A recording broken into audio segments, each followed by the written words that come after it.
Voilà, c'est une mesure préventive principalement pour éviter un effet de contagion, donc avec 10 des 33 prisons californiennes, principalement dans le sud de l'État, qui sont, comme vous le dites, en état d'alerte. Ça veut dire qu'il n'y a pas de visite, les prisonniers sont confinés à leurs cellules. Alors pour ce qui est de l'émeute dans la prison de Chino, donc à 2 heures à l'est de Los Angeles, elle est terminée, mais ça a été très très violent. Probablement l'émeute la plus violente dans une prison depuis décembre 2006, avec des centaines de détenus qui s'affrontaient avec tout ce qu'ils trouvaient, des chaises, des bouts de bois, utilisant des morceaux de verre comme couteau. Ça a duré, comme vous l'avez dit, près de 11 heures. Ça a pris les officiers, les gardes de cour qui ont dû battre en retraite et attendre pendant de longues heures, tout simplement que les émeutiers se fatiguent avant de pouvoir intervenir, pratiquer des arrestations et emmener 55 détenus tout de même à l'hôpital pour hospitalisation pour des blessures très graves. Donc maintenant, c'est sous contrôle. Les enquêteurs sont sur place. C'est une scène de crime. Ils essayent d'identifier ce qui a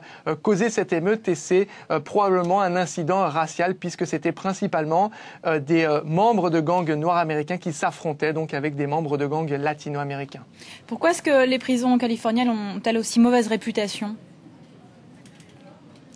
Alors, la population carcérale en Californie, c'est 150 000 détenus. Il est généralement admis que la plupart des prisons californiennes ont 2 fois plus de détenus que ce pourquoi elles avaient été prévues. Ensuite, l'État subit une crise budgétaire assez grave. Ça veut dire moins de subventions. Donc là, vous avez déjà une source de tension, la surpopulation et moins de subventions.